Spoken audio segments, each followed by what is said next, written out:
What's up, lore masters? Because I find nothing more amusing than seeing Battletech fanboys talk about how the most obscure mythos of the lore is just so obvious, I decided to start a Battletech lore series. Also, special note, in this I'm going to talk about the genesis of the Battlemech and its history. I will name events and organizations that I'm not going to flesh out, so if you're wondering what they are, don't worry, I'm going to be talking about them in a later video. So let's just get into it. The Battlemech is arguably the greatest innovation in the Battletech universe. Probably where they get the Battletech name from. Just saying.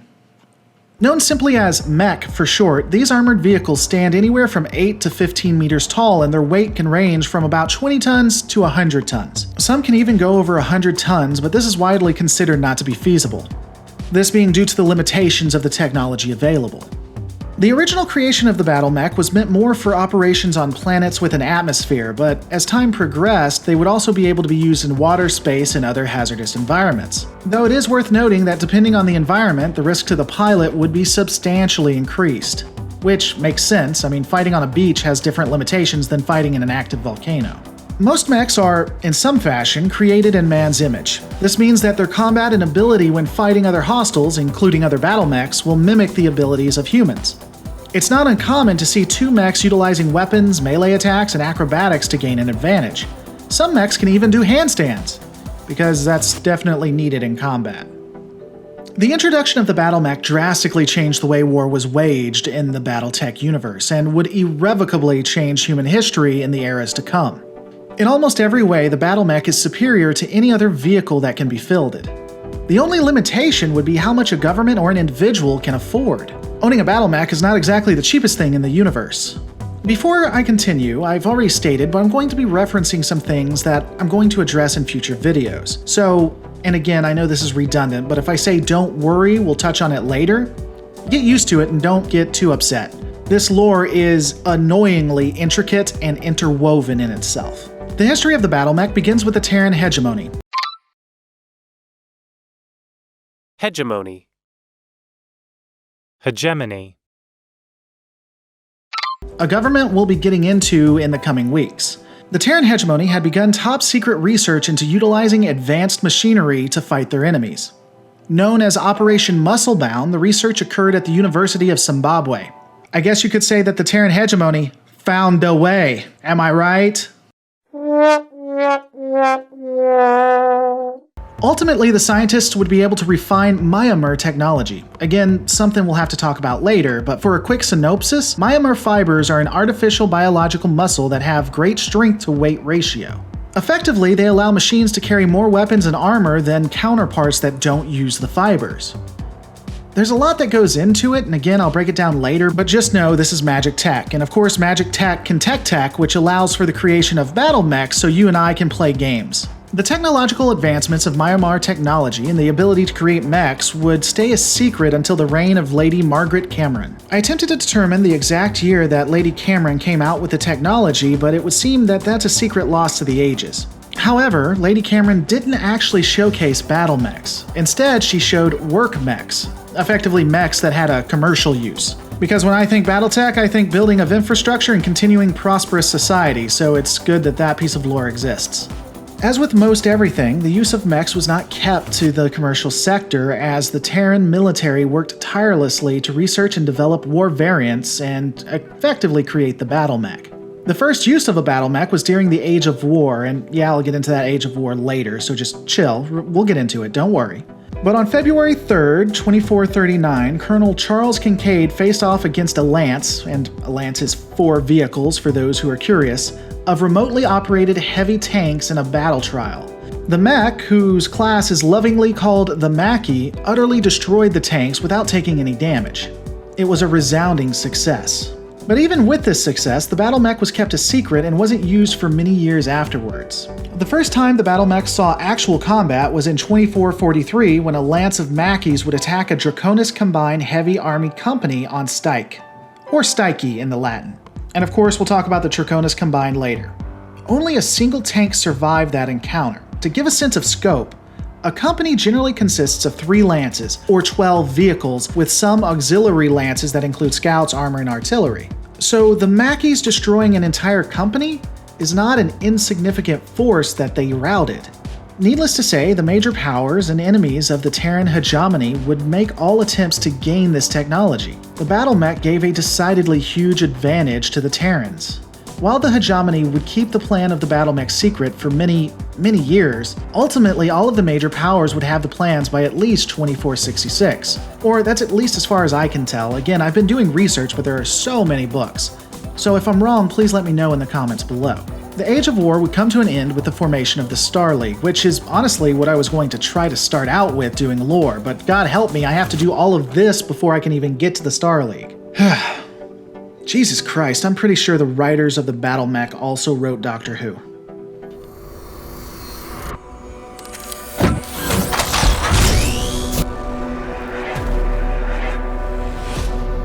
Welcome back. The Star League would take Battlemech design to the next level. Really, it would be a renaissance for all intents and purposes of Battlemechs. It would allow for the land-air mech, a unique fighting machine which could transform from mech to fighter, the Stinger LAM, and more. Unfortunately, this renaissance wouldn't last as the Star League would be plunged into civil war. At that point, 80% or more of the Star League Defense Force would leave with the best technologies and mechs for parts unknown. This would be followed by the succession wars of the former Star League, what would be known as the Inner Sphere. The succession wars would show a deterioration of all the advancements that had been made. Oh yeah, and while we're here, talking about the Mad Cat, I never meant to say that the clans went through the succession war. The Mad Cat was designed by the clans, and was designed during those wars. That's all I was trying to say. I apologize that I phrased it incorrectly, but back to the history of the Battlemechs. The regression of technology and knowledge after the fall of the Star League within the Inner Sphere would be so great that a lot of the technology would be known as lost tech. Basically lost technologies. In fact, the technology and equipment would deteriorate so much that during the succession wars, mechs became much rarer and highly prized, passed from generation to generation. In some instances, mechs were built by automated factories that couldn't be maintained because no one knew how to fix them or repair them or keep them up. In fact, entire planetary invasions were based on gaining these factories. It's possible the extinction of the Battlemech would have occurred wholesale at this point, or at least for the Inner Sphere, if not for the discovery, or should I say rediscovery, of the Helm Memory Core in 3028. Now, those within the Inner Sphere would understand how to rebuild and even enhance Battlemechs after this discovery. Production lines would be rebuilt, new mechs would be designed and then created, and mech production would ultimately begin to outpace the losses of said mechs. For context though, Battlemech technology had not been regressing everywhere. The Inner Sphere would have a wake-up call when the invasion of the clans occurred in 3050. The clan invasions effectively was the old Star League Defense Force returning. The Star League Defense Force would have split into clans that would not go through the regression seen in the Inner Sphere. In fact, while Battlemechs would become archaic in the Inner Sphere, the clans would have enhanced the original designs even beyond what the Star League had built. The clans would have variant mechs known as Omni-mechs, which would be more potent than the Inner Sphere counterparts. In a way, it's basically a second renaissance for the Battlemechs as the clans in Inner Sphere battled and innovation was once again spurred. Now, taking a look at how a Battlemech is made, the construction of a Battlemech generally has them built around an internal structure that resembles a skeleton.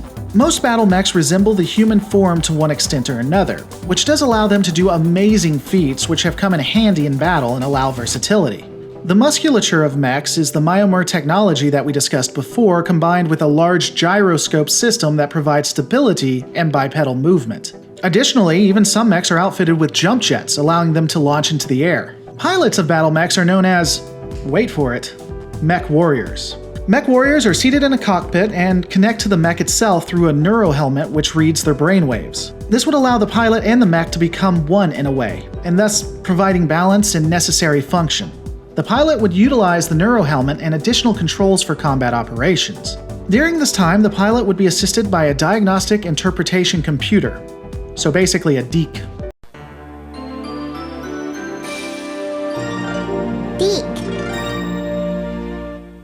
Which would take information gathered by sensors and other systems and allow the pilot to understand it in a way that makes sense.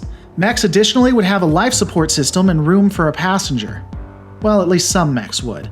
The mech itself would be able to seal completely against other environments, though special exceptions such as a drone mech also existed. So don't fight an active volcano in a drone mech. In order to power something as massive as a Battlemech, a fusion engine was mounted into the torso. which of course is a very safe thing to do, as we all know. Heat would constantly be an issue for the Battlemech, and while the creation and use of heat sinks would help to dissipate these issues, often a mech would overheat. This would damage both the mech and the pilot, and sometimes cause it to shut down. In my case, all the time it caused it to shut down. I never could not keep a mech from shutting down. I suck at MechWarrior games. Battlemechs are known to carry drastically different types of weapons, including ballistic weapons, which could be autocannons, Gauss rifles, and machine guns. They also had energy weapons, which include lasers, particle projection cannons, so basically PPCs are the game enders, and flamers. Wait, flamers are considered energy weapons? What the hell? It could also carry missile weapons, which included long-range and short-range missiles. A mech's primary defense would be the skill of the pilot and the armor plating, which was designed to safeguard vital systems. Additionally, all mechs incorporated electronic warfare systems to lock on and make it harder to be hit. Also, something interesting that I didn't know is that mechs would also be painted with specialized paint that is meant to absorb electromagnetic radiation, making them harder to hit. Now, I've given a lot of information, and I'm going to briefly name the different chassis types, but won't be breaking them down until I get into individual mechs specifically. But among the chassis that exist include bipedal, tripodal, quadrupedal, which tripodal and quadrupedal are another term for useless in my opinion, land-to-air, and quad V. There would be 6 different classifications of mech, including ultralight, effectively a mech that is about 10 to 15 tons, light, a mech ranging from 20 to 35 tons, medium mechs weighing between 40 and 55 tons, heavy mechs that weigh between 60 and 75 tons, assault, the heaviest of the regular mechs weighing in between 80 and 100 tons, and then the daddy mech, also known as the super heavy in Latin. These mechs would be over 100 tons, but as stated, would generally not be feasible and not be able to be used. While I glossed over classifications, because again I intend to go in depth later, I will take a moment to be a bit more nuanced with the variants of mechs. What I've discussed mostly before are the standard mechs, but we also have something called the Omni Mech. The Mad Cat is an example of an Omni Mech. Omni Mechs were introduced by the clans and later adopted by the Inner Sphere successor states. They feature hardpoints with interchangeable weaponry. This would be versus the Battlemech with fixed configurations, everything I've talked about to date. Omni Mechs were game changers and gave a huge advantage to the clans against the successor states. For a while. Wow, okay, so that's a lot of information. So what do you guys think? Battletech lore takes a long time to parse through, and while it's fun, I do want your feedback. If this is something interesting and you're going to help me grow an audience for, I'll continue. If not, then I'll probably be on to other endeavors, so your reactions mean a lot. Let me know in the comments below.